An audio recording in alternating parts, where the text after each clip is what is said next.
Je vous retrouve pour cette quatrième partie du challenge identité.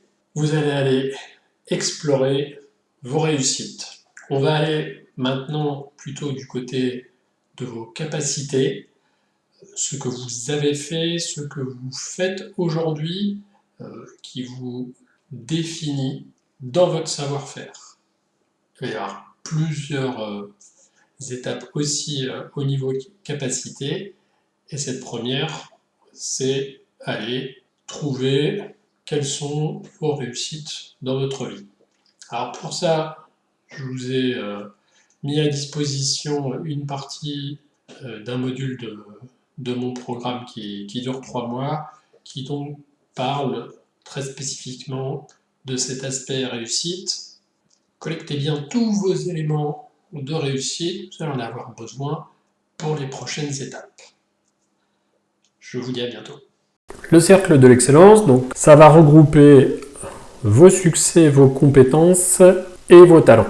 Là, c'est une première étape, puisqu'on va avancer dans le cercle de l'excellence, et puis au fur et à mesure des prochains modules, on va continuer aussi à travailler sur les pensées, les émotions, et puis les comportements, et donc au fur et à mesure, tu vas y voir de plus en plus clair. Là, on est vraiment sur la partie clarté pour faire émerger une base solide, mais tu vas voir qu'après, ça va partir en arborescence et que les choses vont monter petit à petit. On va vraiment attaquer tes succès.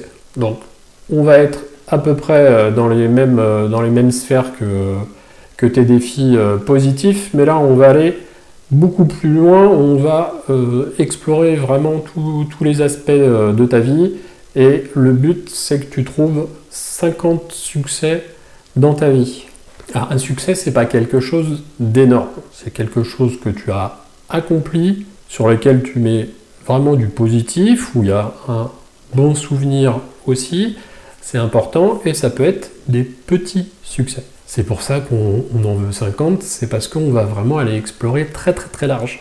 Donc là, tu vois, dans les exemples, ça peut être tous tes diplômes, toutes tes réussites sportives, si tu es très sport, même si c'était juste des activités manuelles à l'école, en extrascolaire, et que en fait tout ça, ça a fonctionné, ça nourrit ta personnalité, et puis c'est justement des petites choses qui sont dans le passé, mais que tu peux peut-être réutiliser dans le présent.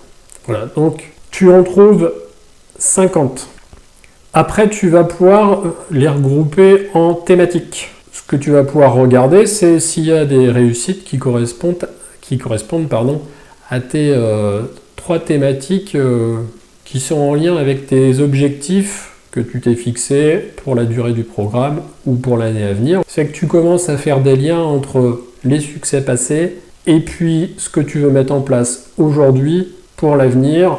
Ensuite, donc, l'objectif final, c'est d'en avoir seulement 5. La deuxième partie de notre cercle de l'excellence,